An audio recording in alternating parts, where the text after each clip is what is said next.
Let me start by saying that the word tribe is an English word that was imported into our vocabulary, and the use of the word tribe was very deliberate when the British were making a reference to African peoples. When they talked about tribes, they talked about a people who shared a common language and who, in their view, were natives and uncivilized, and therefore normally very reluctant to use the word tribe, because as regards them, they called themselves nations. We are nations. The English would say they are the nation of the English people. The Scots are a nation, the Irish are a nation, the Welsh are a nation, but the Kikuyus are a tribe, the Luos are a tribe, the Yoruba is a tribe, the Igbo is a tribe. So when I use the word tribe from now henceforth, I'm using it simply because of its familiarity, not because it is a word that I love. And I'll use the word tribe even to describe non-African populations. If you enjoy the contents on the Black Radar YouTube channel, please consider subscribing to show your support. This is Motivational. We want to present to you a wholesome kind of level of consciousness right now. So subscribe and tell your friend them. This is Motivational. It must be remembered that when the colonialists came, particularly the British, their mode of operation was divide and rule. And when they came with a system of administration that was characterized as indirect rule.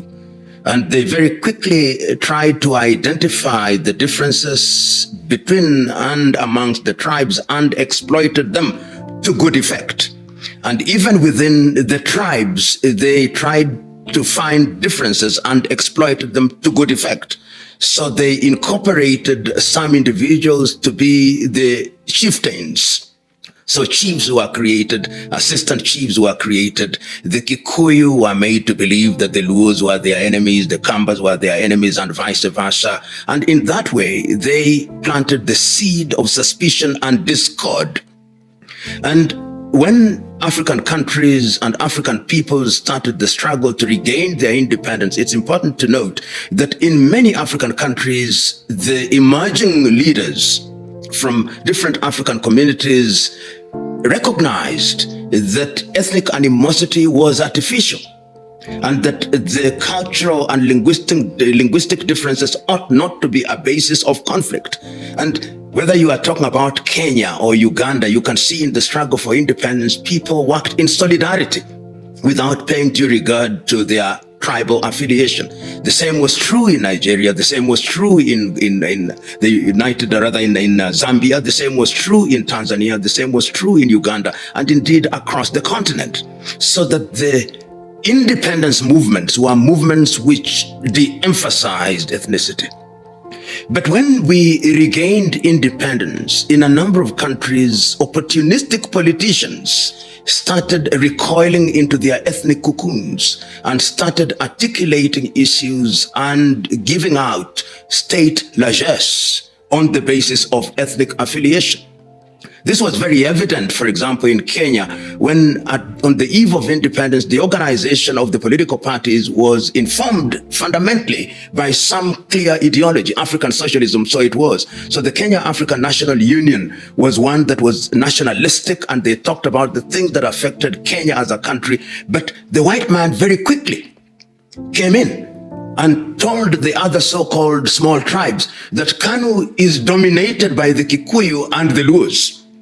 Therefore, form another party that will take care of your interests. And this is how the Kenya Africa Democratic Union was put together to bring in tribes which were now manufactured, some of them Kalenjin, which put together several sub-tribes. And they also put in the Mijikenda, and they said, you are the Kenya Africa Democratic Union. Therefore, your enemies are Kanu. You can see the stealth hand of the colonialist. They are now beginning to create a post-colonial environment that is going to be conflictual, so that they continue to exploit and continue to ensure that the neo-colonial project is alive and well. Post-independence, you see that attempts are made to diffuse this. In Kenya, for example, when the KANU administration persuaded the KADU politicians to dissolve their party and to join KANU because of national solidarity. So that works very well between 1963 and 1964 and 1965. But once again, in 1966, you now begin to see in Kenya the emergence of what some historians will describe as ideological differences. But even if there is some element of a salutary gesture to ideology as being communist on the one hand and capitalist on the one hand, one begins to see ethnic characterization of that division. One begins to see politicians who are now inclining towards their ethnicity, politicians who are now making judgments based on ethnic superiority and dominance.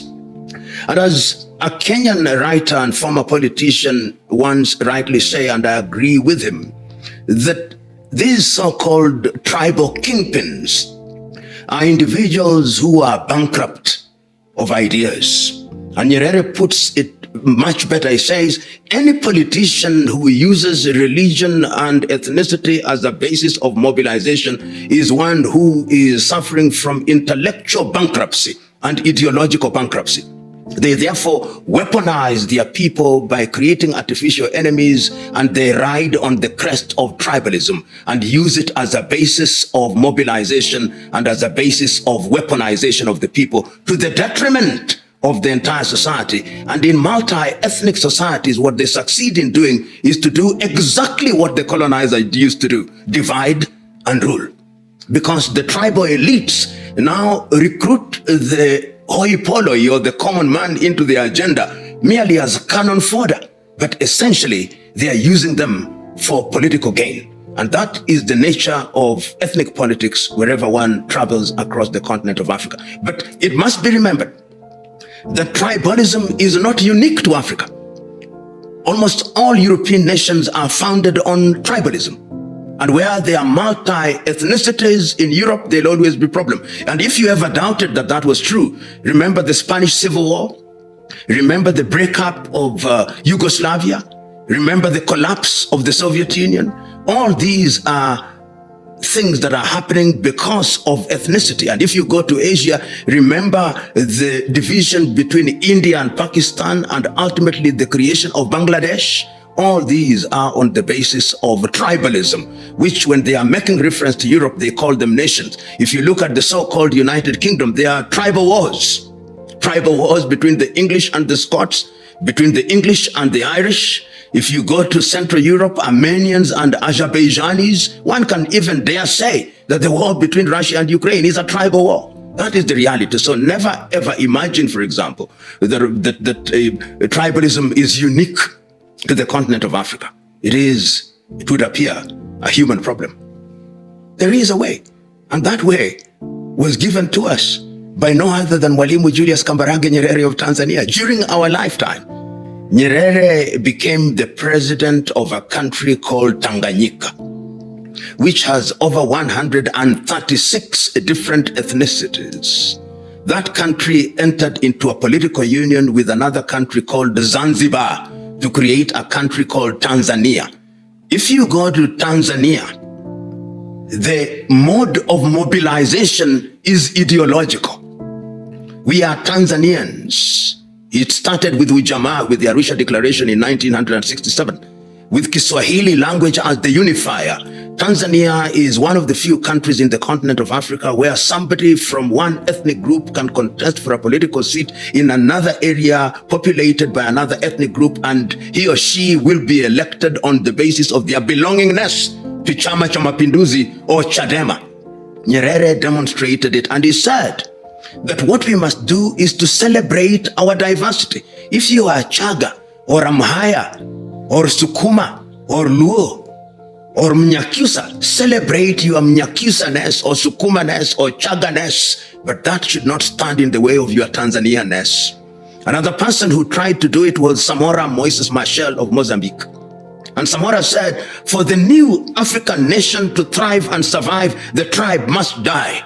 And what did it mean that the tribe must die? That the tribalism as a basis of political mobilization must be thrown to the museums of history to reside alongside old implements like stone cutting instruments. That happened, so it can be done. Unfortunately, in Kenya, we have had a group of selfish politicians. This is Kenya's undoing. A great country with a great people, but with some of the worst politicians whose only claim to fame is that with one side of the mouth they claim they are Kenyans, but with the other side of the mouth they are mobilizing their people on the basis of ethnicity and ethnic affiliation. That is our undoing. And until the day that we change what sometimes I call either a character transplant of these selfish, ethnic inclined politicians or a total mental revolution, ethnicity will always be the modus operandi in Kenya. And it is incumbent and it behooves those who love this country to begin to sing the message of unity in diversity. You see people calling people from their tribe, not for cultural purposes, and even if they do so for cultural purposes, that is merely a veneer. They mobilize them along ethnicity. And if that is the way in which you want to deal with your country, then it is something that is dangerous. So our problem in Kenya are politicians who are bankrupt of ideas, politicians who weaponize their people on the basis of ethnicity, politicians who then get into public office on the basis of ethnic affiliation, and therefore they engage in ethnic discrimination, and therefore they create an environment where people cease to be patriotic to the Kenyan nation, but they become patriots of their own tribes. That is the tragedy of this country. Can it be resolved? Yes, it can. It will take time. But there are people within this country who are beginning to recognize that that is the wrong route and that there is another route worthy of being taken. You know, when I hear people saying that intermarriage will solve tribalism, I laugh at it. That is a very simplistic way of dealing with a very key issue. Intermarriage, love between two individuals, defies ethnicity, defies race, defies cultures. That has happened throughout the ages. But those ages have also demonstrated that when people are mobilized along ethnic lines, then when the chips are down, wives have turned against husbands and vice versa. During the genocide against the Tutsi in Rwanda, husbands turned against their wives and they killed them. They killed their own children.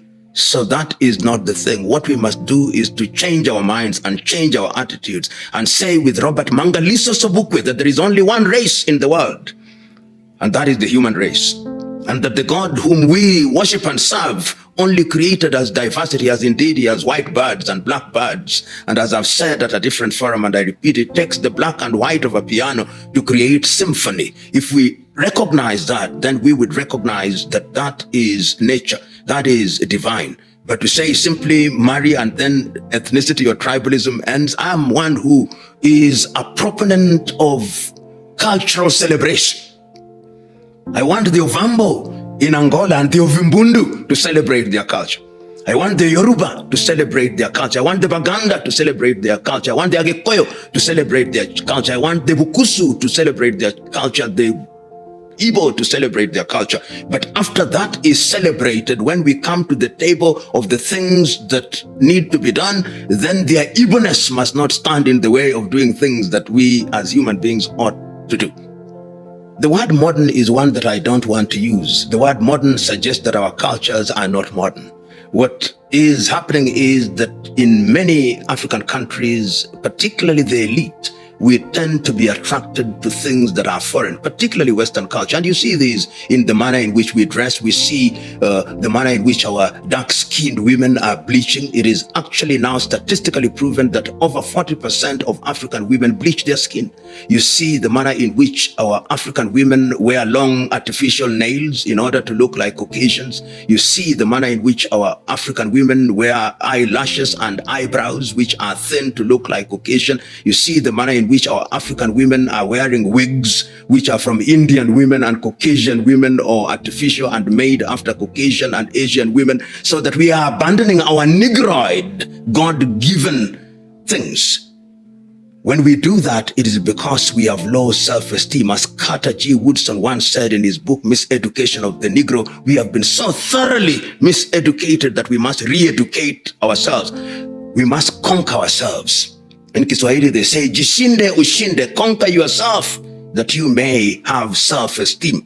So one of the things that we must do is to embrace the manner in which we do our things. And that does not mean that we don't borrow from other cultures. All cultures do borrow, but you borrow in a manner that does not undermine the DNA of your culture. In Africa, we succumb so very easily. You know, when I drive across many African countries, even when I look at the mannequins that they use to hang clothes, the mannequins are white. The dolls are white, or brown, or pink. We are not modern, or we are not moving towards modernity. We are running away from ourselves. We must come back to ourselves. And when you come back to yourself, you'll be respected. Have you ever wondered why little European countries, when they go to another country, if they are the Swedes, they have a Swedish school, they have a Danish school, they have an American cultural center, an Italian cultural center, a French cultural center, a Russian cultural center, a Confucius center, because he or she who abandons his or her culture becomes slave of another culture. So let us never ever use the word modernity for what we do by running away from ourselves. You know, the culture is to be celebrated. Culture is something that is to be appropriated and to be enjoyed. If you look at quite a number of communities in Africa, for example, you find, you go to the Yoruba, how they celebrate their dress. You go to the Ashanti, how they celebrate their dress. You go to the Igbo, how they celebrate their dress. But if you look at the Igbo dress, you'll find that there are elements that they took from the Turks. Nothing wrong with that. If you go to the Zulu, they celebrate, and they celebrate not only their food, their dress, the Basotho and the Swana. That is something that ought to be done and can be done. And I have no problem at all with cultural organizations being given their pride of place. And remember that since independence, in almost all African countries, there has always been a ministry called the Ministry of Culture, because we recognize the significance of culture. Is culture equivalent to tribalism? And I'm using the word tribe. The tribe is innocent. The word tribe, using it as I said I would from the beginning to mean a people with one culture and one language, is innocent. What is guilty is tribalism. The use of tribe as a basis of discriminating and harming others. That is what is problem. There is no problem with being Abakongo.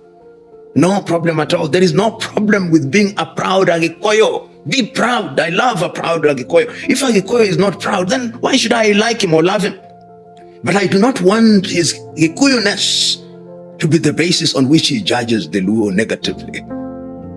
That is what I'm talking about. And then once we have recognized in Kenya that we are Gikoyo, we are Luo, we are Taita, we are Giriama, we are Turkana, we are Masai, then we now say, you the Masai, that energy and enthusiasm that you have, you the Kalenjin, that agility that you have, you the Agikoyo, that entrepreneurial ability that you have, you the Baluhia, that energy that you have, you the Luo, that quest for perfection that you have, you the Kamba, that humility that you have, you the Taita, that humility that you have, bring it to the table that we may bake the national cake, unique and diverse in its recipe, yet it is a cake that unifies us.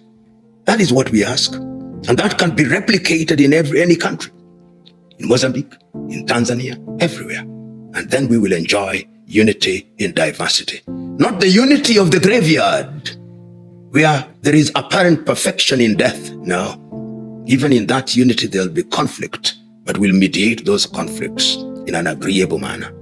I grew up in Nairobi, in Kenya, in the eastern part of Nairobi, and it mattered not. We ate in Karaoke's home as we did in Mutiso's, as we did in Onyango's, and we still retained those relationships. So it is our duty to tell those stories, and our media must also be used positively. How do we use our radio? How do we use our television? How do we use our newspapers? I've seen in Kenya, for example, when a thief is involved in a thieving activity in Korogosho, then they report in the headline, Kikuyus attack Luos. Which Kikuyus? It was an individual criminal who attacked another one who happened to be from another ethnic group.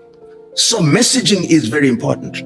And some of us, and I know many who are now deliberately going out and making it known that we must begin to speak the language of unity in diversity. Some of us are beginning to say that our political organization must be different, and these ethnic alliances and ethnic kingpins should be consigned to the Museum of History alongside the spinning wheel where they belong, so that a new set of people may emerge who are speaking the language of Pan-Africanism, the language of unity in diversity. It is a tall order, but it must be taught. And that is where I talk about where we were miseducated. We must unlearn the bad things and we must re-educate our people. What are we teaching our young men and women? National exchange programs. We should have national exchange programs where people from different parts of the country visit others and they begin to understand others, so that they are able to appreciate that we are all of one race, of one country, different. Just like some are short, some are tall, some are slim, some are fat. So some speak different languages, and you can learn those languages if you choose to. It can be done. Is it going to be easy? No. If it is easy, it's not worth doing. That is the lesson of history.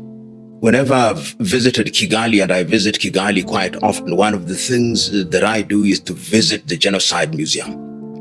And when you visit that museum, the lesson that you learn is that discriminating against others because of their ethnic affiliation or because of their difference is a deadly thing. It only leads to death and destruction and only leads to intergenerational hate.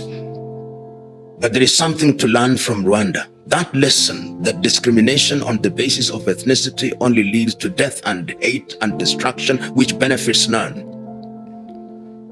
But yet the Rwandese, within a generation, have demonstrated that we can heal those wounds, giving meaning to the words of Desmond Mpilo Tutu of South Africa, that there is no future without forgiveness.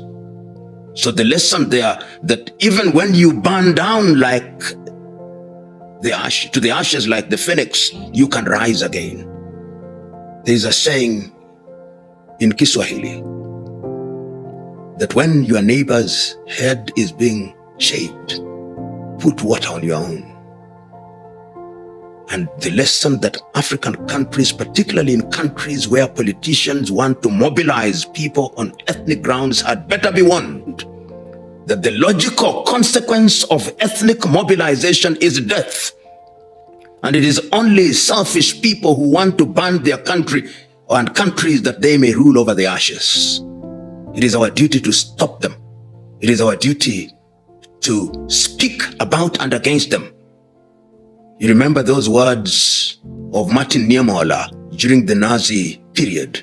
When they came for the Jews, I did nothing because I was not a Jew. When they came for the communists, I did nothing because I was not a communist. When they came for the socialists, I did nothing because I was not socialist. When they came for me, there was nobody to say anything. What we must always remember and learn from the words of Martin Niemöller: whenever you see injustice anywhere, speak about it and against it. And tribalism and tribal mobilization is a danger, is a cancer, is a virus, which if allowed to mutate can only destroy. It must be fought, and fought vigorously. The Englishmen